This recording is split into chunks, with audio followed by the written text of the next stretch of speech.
you could have gotten us into an accident, blah, blah, like he was losing his mind. And I was shocked, like, they're shouting at me? Like, are you well?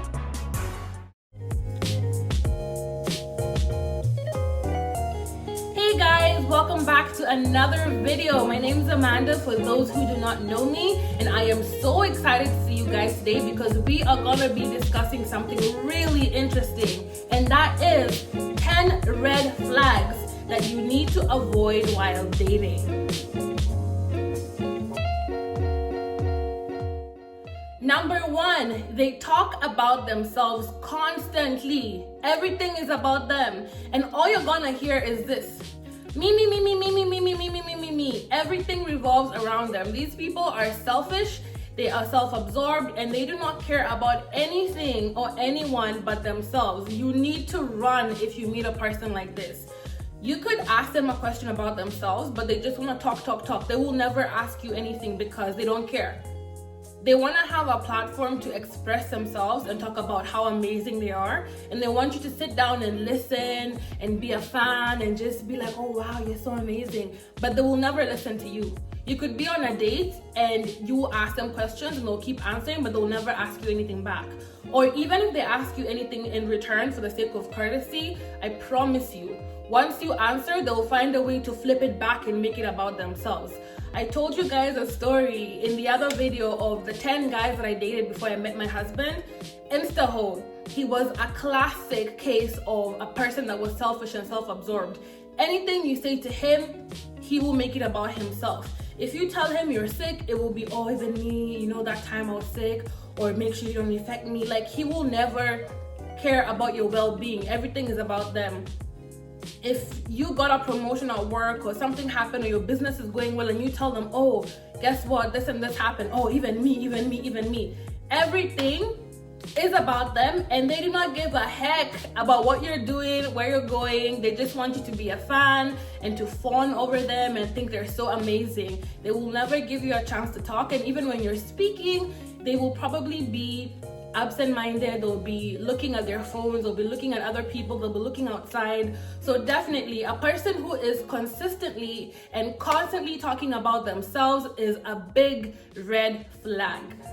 Number 2, they talk about their ex a lot and often negatively. Now, honestly, to be fair, I know we all have come across like really horrible people that we dated and we learned from, but at the same time, first and foremost, if you have not asked anyone anything and everything they say is, oh, my ex this, oh, by the way, also my ex, oh yeah, it reminds me of my ex, like, that is a big red flag, because it shows this person has not moved on, this person has not healed from the experience, and the door is probably still open because they're still talking about their ex.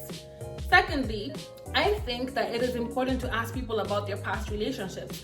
Not because you even care about who the person was, but you want to see and establish patterns. You want to see how this person acted or behaved in particular situations in the past with other people, and see if that works for you, because the questions that I asked and that people told me about their exes told me a lot about whether or not I should move forward with them or continue entertaining them. So that's very important. Ask people about their exes. However, if you ask someone about their ex, and all they have to say is just negative, they put all the blame on that person, that is also a big red flag, because even though they were put through a lot of trash, there's also a role that they had to play. So if they do not seem to have any introspection, everything is, oh, they did this, and paint themselves as perfect, that is probably not true. They probably had a role to play in the situation, Do they take accountability for the mistakes that they did, or for whatever way they contributed to the situation? Have they learned any lessons? Like, what have they taken away from that experience, if any? Or are they just blaming the person? Because if they're doing that, it means they haven't learned, they have not grown, and they're probably going to repeat the same mistakes. So definitely keep an eye out for someone who is always talking about their ex and how they talk about them. Number 3, how they treat other people, how they treat others. This is so important, because how they treat others will be eventually how they treat you. Do not get lied to by someone who tells you, oh, I do this, I do that, but I would never do that to you because you're so and so. No, it doesn't work that way. You cannot switch character on and off. Character is character. You are who you are, period.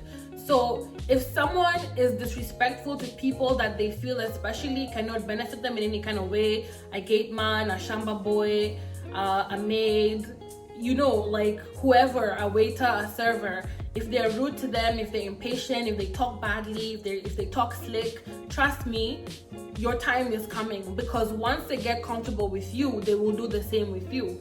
And I honestly experienced this before. Like, I was dating a guy who I witnessed a few things, but I did not leave early enough. So we were driving and someone did something really mad on the road, and this guy lost it. He turned up,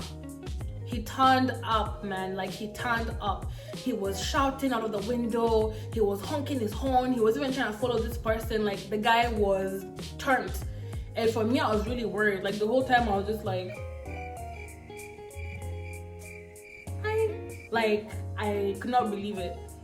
And I think when he saw my reaction, he tried to like calm himself down and act like he was okay and, oh, don't worry about that, whatever. Like, he tried to make it a small deal. But I was like, watching. I was looking at him like this from my, you know, like side eye. Then round 2 came. He had a younger sister, a teenager, 16, 17. And you know how these teenagers, they move mad. Mad suspicious, mad suspect.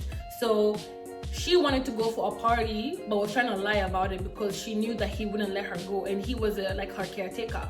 So she lied about where she was going, and obviously she got caught. So I was with him at that point, and he took me to go meet his sister and basically confront her and tell her, yo, I know what you're doing, and you're grounded or whatever, bring your phone, that kind of thing, punishment for teenagers.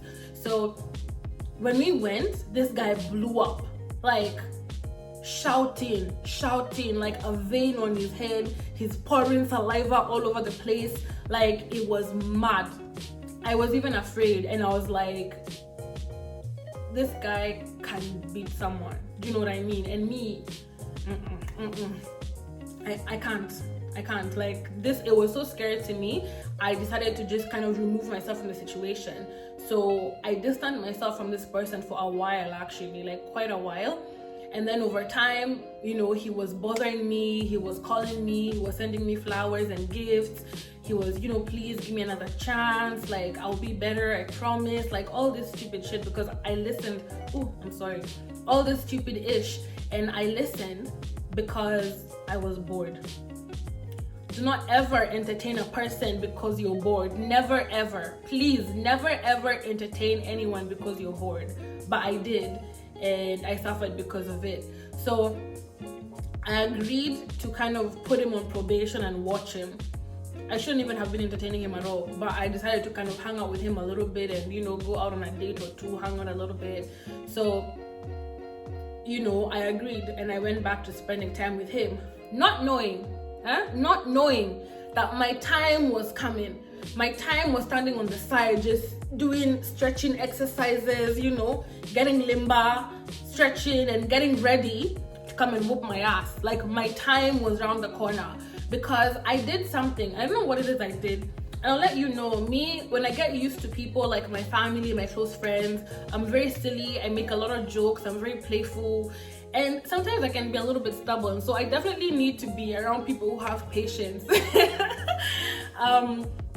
And this person obviously seemed not to be patient at all, although they were pretending because they liked me and they wanted me to be around them. And I don't know what I did. Let me say, one of the things I remember is I ran a red light. This person was teaching me how to drive. And some people get really irritated teaching people how to drive because I was driving like this. Like, I was driving like a crazy person. Like, very confused and very scared and everything. Now I know how to drive, don't worry, I'm an excellent driver. But at that time I didn't know how to.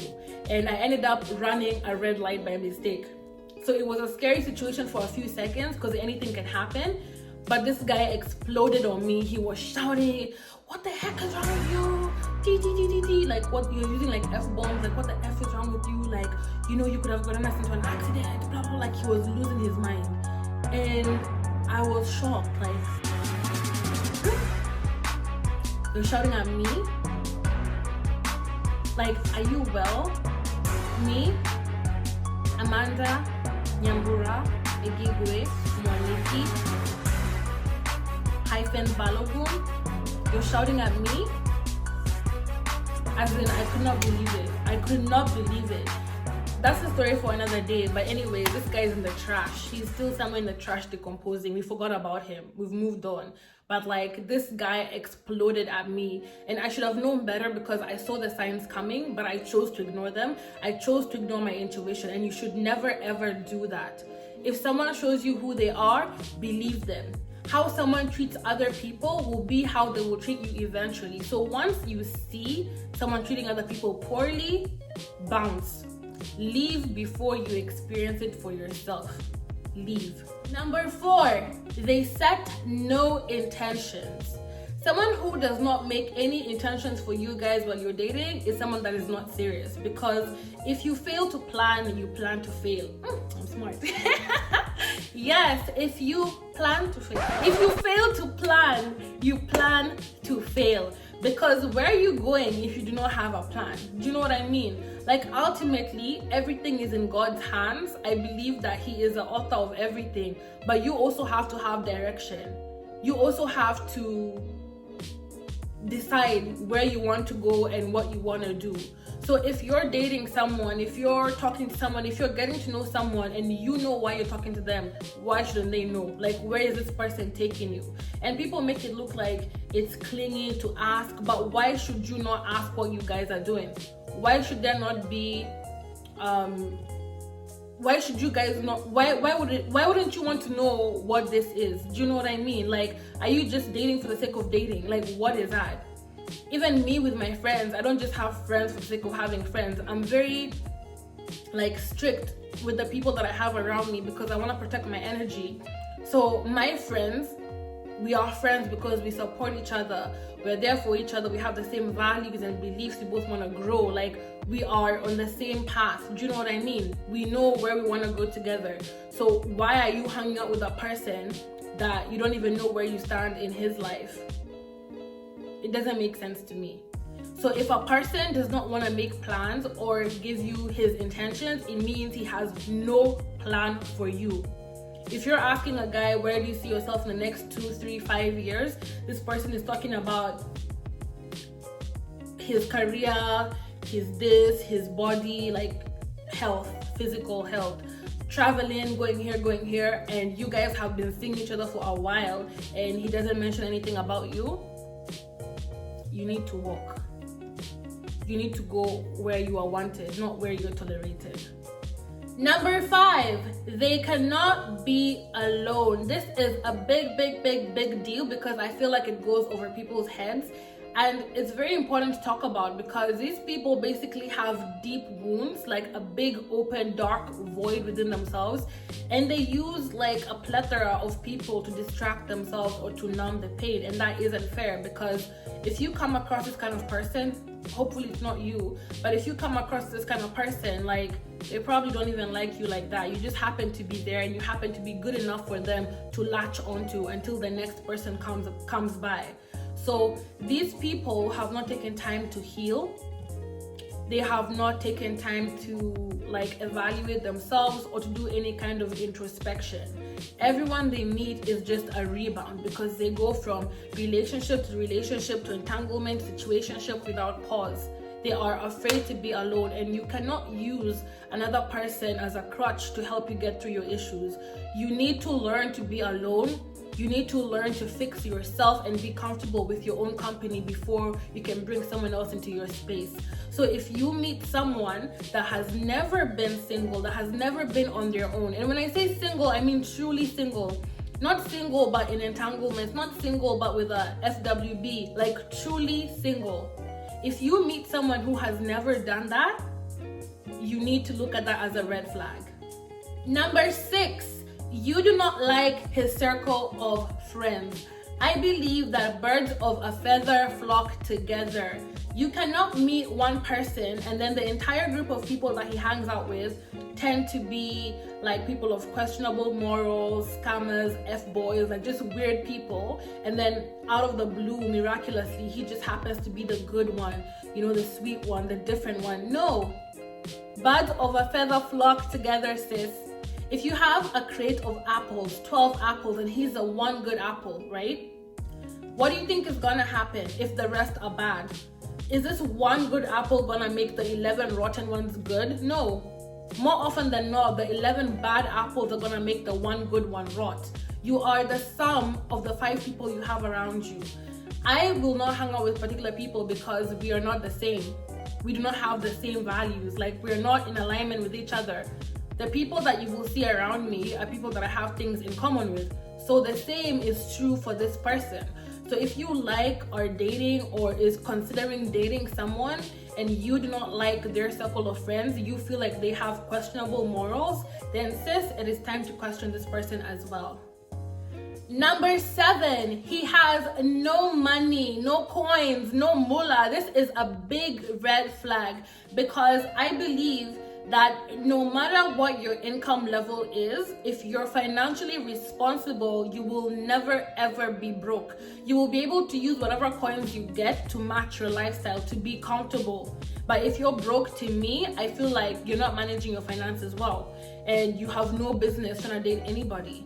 So if you, as a woman, you have your money, you enjoy your life and a particular lifestyle, you like particular things for yourself, and you meet someone who always has all these excuses and all these random inconveniences about not having money, like, to be fair, it's not that you're out here asking for crazy things from someone that you don't even know. But you know what I mean. There are guys who try and trick you into giving them money, into paying for things that you should not be paying for. So if you find yourself in this situation, that's a big red flag, because I want to normalize luxury. We should normalize luxury as women, especially women of color. We deserve luxury. Do not let anybody guilt you into accepting less than you deserve. For what? Are you not a queen? Are you not a queen? You're a queen. You're a queen. So you deserve the very best of the very best. So I told you guys about this guy called Simple Simon in the other video for the 10 guys that I dated before I met my husband.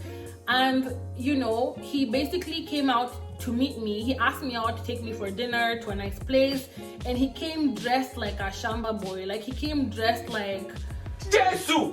Whack. He came looking a mess. And I took offense because I looked good. I took time to look good, and he could not do that. And I was like, I'm not even gonna go to the restaurant because do you want to embarrass me? You want to embarrass me? No, I'm not gonna let you. So I refused to go to the restaurant. And towards the end of our time spent together for like that hour or two, he ended up offering to buy me food. And then when I accepted, he went and bought himself food and then was eating it in front of me after asking me if I was hungry. So this dude brought me out of my house to make me starve. He wanted to starve me. Hey, no weapon formed against me will prosper. No weapon formed, because it was just a waste of time for me. And after a while, he confessed that he's having all these financial problems, and you know, he wants a woman that is ride or die, that will accept him as he is. And for me, I'm like, no, why? I have my own money. I enjoy nice things. I like buying nice things for myself. So why would I yoke myself to someone so unequally? Someone who can't even buy me a meal for $10. Like, really? Never ever let anybody guilt you into accepting mediocrity. Never. You deserve the best. Are you not a queen? Are you not a queen? You're a queen. You're a queen, sis. So you deserve the best of the very best. Normalize luxury. Normalize it 100%. So if someone is financially irresponsible and they have no money, they gotta go. Number 8, they have no moral code. Now, I believe that as a Christian, that my relationship with God has done a lot to mold my character. There are many things that I did in the past that I do not do anymore because I hold myself to a particular standard because of my relationship with God and because of who I have grown into as an adult, you know? And I believe that we should all do the same. Like, what anchors you? What holds you accountable? What makes you stay morally sound? Some people have nothing and they're just like smoke. They're just like bendera kwa upepo, like how do you say it? Like a flag in the wind that just moves back and forth according to how the wind blows. That is a very scary thing because they are not grounded, and I feel like everybody needs something to ground them, whether it is your belief, whether it is your family, whether it is a desire to be different from the people that came before you and break generational cycles. We have to have something that grounds us, and if this person that you like has nothing, then that is a big red flag. Number 9, they do not make you a priority. They do not prioritize. I can't say that word, prioritize. They do not make you a priority. Priority. Hey Google, how do you say priority? That's pronounced parity. Hey Google, how do you say priority? That's pronounced priority. Okay. Yeah, so you heard what she said. They do not make you a priority, meaning they will not give you their time, they will not communicate with you. And especially today, in the era of mobile phones and social media, communication is like this, instantaneous. So if they cannot take a minute to give you a quick call or to shoot you a message and be like, hey, how you doing? Like, just wishing you a good day, I will call you in the evening after work or whatever, it means they're not putting in any effort at all. And actions speak louder than words. Them not putting in effort is a message. What is that telling you? They do not care. People put in effort into what matters to them. And you are high value. You are high value. And you then need to be around other high value people who see your value, because real recognizes real. If someone is not doing what they're supposed to do, don't beg them. Why are you not calling me? Why are you not texting me? Or you're the one who's always calling, texting. Like, no. You feel the energy. You know people that want to give you your time. Give them your time as well. And those people who cannot give you their time, leave them. Leave them in the dust. Funny, who are they? Who are they? You are a high value woman. Never ever forget that you are a queen. So never let me catch you texting someone 10 times who cannot even reply to you, because in Dakuchapa, I'll beat you. Do not do that, sis. Okay, so remember your value. If someone is not able to give you their time, their energy, their effort, let it go. Let it go, because there will be someone who is willing to do that for you. Number 10, they do not accept you for you. This is really unfortunate because it basically means that this person does not appreciate you for who you are. And that is really unfair, because how do you go to someone, get to know them, form a connection, and then all of a sudden turn around and be like, I want you to change. I want you to do a 180. I want you to not be who you are. That's really unfair. You're like, oh, once I like you, but once you lose weight, or once you stop laughing like this, or once you stop snoring like this, like that is so freaking wrong.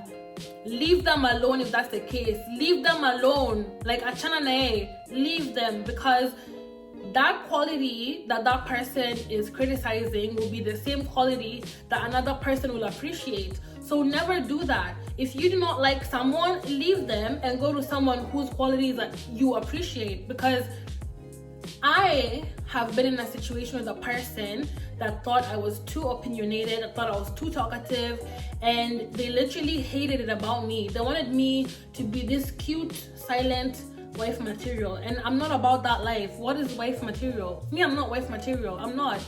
I do what I do because I am who I am, period. So this person really hated that I spoke up so much, and they were like, you know, as a woman, you should shut up. Shut up. As a woman, what?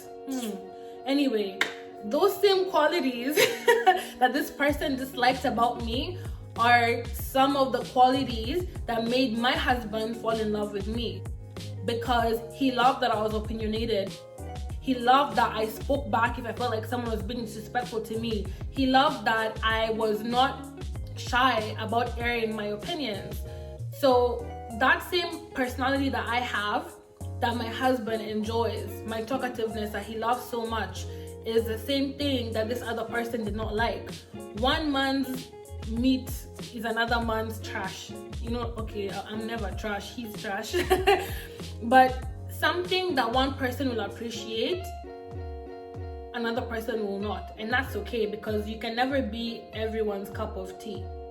You know what I mean? So never change who you are for anybody. You are who you are. You can work on improving yourself as a person, but you are uniquely you. So if anybody tries to make you feel like you are less than, that you need to do this and this, and you need to be different, leave them. Wakwende. As in, I asked you before, don't you know what you are? You're a queen. You are a queen.